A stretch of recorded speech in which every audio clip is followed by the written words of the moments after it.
Russia এবং মার্কিন যুক্তরাষ্ট্রের মধ্যে পূর্ণমাত্রার পারমাণবিক যুদ্ধ হলে কি হবে? আনক্লাসিফাইড তথ্যের উপর ভিত্তি করে পরবর্তী পরিস্থিতি এরকম কিছু হতে পারে। যখন এক পক্ষ পারমাণবিক ক্ষেপণাস্ত্র উৎক্ষেপণ করে, অন্য পক্ষ সেগুলো শনাক্ত করে এবং আঘাতের আগে পাল্টা গুলি চালায়। নরওয়ের পশ্চিমে মার্কিন সাবমেরিন থেকে উৎক্ষেপিত ব্যালিস্টিক ক্ষেপণাস্ত্রগুলো প্রায় 10 মিনিট পরে রাশিয়ায় আঘাত করা শুরু করবে।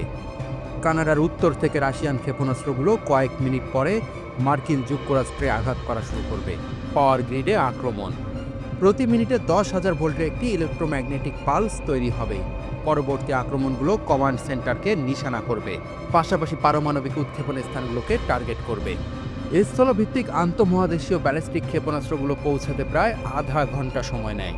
বড় শহরগুলোকে লক্ষ্যবস্তু করা হয়, কারণ এখানেই উভয় দেশের গুরুত্বপূর্ণ সাবমেরিন স্থাপনা রয়েছে।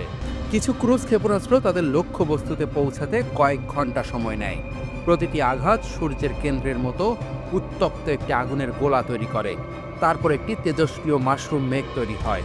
এই তীব্র বিস্ফোরণগুলি কাছাকাছি থাকা মানুষকে বাষ্পীভূত করে এবং দূরে থাকা মানুষের অন্ধত্বের কারণ হয়। আগুনের গোলা সম্প্রসারণের ফলে একটি বিস্ফোরণ তরঙ্গ তৈরি হয়, যা কাছাকাছি থাকা ভবনগুলিকে ক্ষতিগ্রস্ত করে। পাশের ভবনগুলো চূর্ণ বিচূর্ণ হয়ে যায়। যুক্তরাজ্য এবং ফ্রান্সের পারমাণবিক সক্ষমতা রয়েছে। ন্যাটোর 5 অনুচ্ছেদ অনুসারে তারা মার্কিন যুক্তরাষ্ট্রকে রক্ষা করতে বাধ্য, তাই রাশিয়াও তাদের ওপর আক্রমণ করবে। আগুনের ঝড় অনেক শহরকে গ্রাস করে ফেলবে। কিন্তু বিস্ফোরণ, তড়িৎ চুম্বকীয় পালস এবং তেজস্ক্রিয়তা সবচেয়ে খারাপ অংশ নয়। পারমাণবিক শীতকাল। এটা পারমাণবিক অগ্নিঝড় থেকে নির্গত কালো কার্বন ধোঁয়ার কারণে হয়। হিরোশিমায় পারমাণবিক বোমা এমন একটি অগ্নিঝড় সৃষ্টি করেছিল, কিন্তু বর্তমানে হাইড্রোজেন বোমা অনেক বেশি শক্তিশালী, অনেক বেশি ধোঁয়া তৈরি করতে পারে।